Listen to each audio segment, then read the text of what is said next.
इन तस्वीरों को देखकर आपको ये तो अंदाजा हो ही गया होगा कि आज हम एक धार्मिक मुद्दे पर बात करने जा रहे हैं। जी हां, ये मुद्दा मंदिर और मस्जिद से जुड़ा हुआ है। नमस्कार, मैं अम्बी वर्मा और आप देख रहे हैं हमारा डिजिटल प्लेटफॉर्म। तो चलिए आगे बढ़ते हैं आज के खास मुद्दे की तरफ। दरअसल इन दिनों मंदिर मस्जिद को लेकर छिड़ी बहस और विवादों के बीच प्लेसेस ऑफ वर्शिप एक्ट 1991 यानी पूजा स्थल विशेष प्रावधान अधिनियम 1991 पर सुप्रीम कोर्ट ने अहम बात कही है। सुप्रीम कोर्ट ने इस एक्ट के कुछ प्रावधानों की वैधता को चुनौती देने वाली कई जनहित याचिकाओं पर कहा है कि जब तक इस केस की सुनवाई पूरी नहीं हो जाती, देश में इस तरह का कोई नया केस दायर नहीं होगा। सुप्रीम कोर्ट ने केंद्र सरकार को 4 हफ्तों में जवाब दाखिल करने को कहा है। Chief justice Sanjeev Khanna, justice Sanjay Kumar और जस्टिस केवी विश्वनाथन की पीठ इस मामले की सुनवाई कर रही है। सुप्रीम कोर्ट ने पूजा स्थल विशेष प्रावधान अधिनियम 1991 के कुछ प्रावधानों को चुनौती देने वाली याचिकाओं के एक समूह में हलफनामा दाखिल करने को कहा है, जो किसी पूजा स्थल को फिर से प्राप्त करने या 15 अगस्त 1947 को प्रचलित स्वरूप के उसके चरित्र में बदलाव करने की मांग के लिए मुकदमा दायर करने पर रोक लगाते हैं।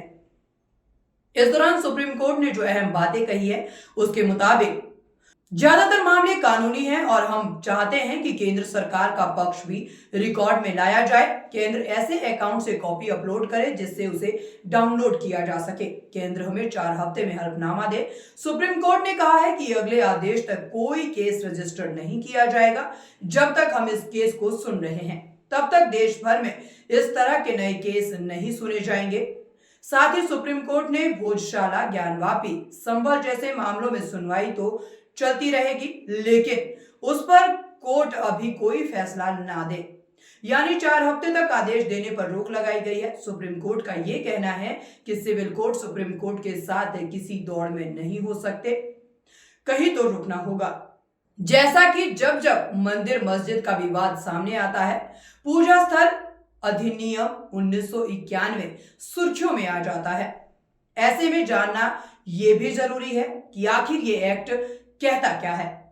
ये एक्ट एक निर्धारित करता है कि 15 अगस्त 1947 से पहले जिस भी धार्मिक स्थल की स्थिति जैसी थी वही कायम रहेगी, यानी कि किसी भी धार्मिक स्थल को 1947 के बाद बदलने की कोशिश नहीं की जा सकती, चाहे वो मस्जिद हो, मंदिर हो, गुरुद्वारा हो या फिर चर्च हो।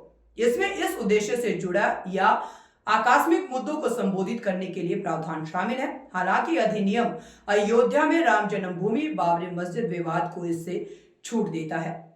गौरतलब है कि सुप्रीम कोर्ट में सीपीएम, इंडियन यूनियन मुस्लिम लीग, एनसीपी शरद पवार गुट के विधायक जितेंद्र अवाहर, आरजेडी सांसद मनोज कुमार झा ने पूजा स्थल अधिनियम का समर्थन करते हुए मामले में हस्तक्षेप करने की मांग की है। वाराणसी में ज्ञानवापी मस्जिद और मथुरा में शाही ईदगाह मस्जिद का प्रबंधन करने वाली समितियों ने भी मामले में हस्तक्षेप करने की मांग की है। तो वहीं अश्विनी उपाध्याय की ओर से दायर एक प्रमुख याचिका में पूजा स्थल विशेष प्रावधान अधिनियम 1991 की धारा 2 और 3 और 4 को रद्द करने की मांग की गई है। उनका तर्क ये है कि प्रावधान व्यक्तियों और धार्मिक समूहों को पूजा स्थलों को पुनः प्राप्त करने के लिए न्यायिक उपचार का अधिकार नहीं देते हैं। यानी कुल मिलाकर मामला संवेदनशील तो है ही, आदेश भी उसी के हिसाब से आया है। ऐसे ही तमाम बड़ी खबरों को देखने के लिए बने रहे हमारे साथ, क्योंकि खबर के हर चौराहे पर आपको मिलेगा पोस्टमैन सत्य के संदेश के साथ। जय हिंद, जय भारत।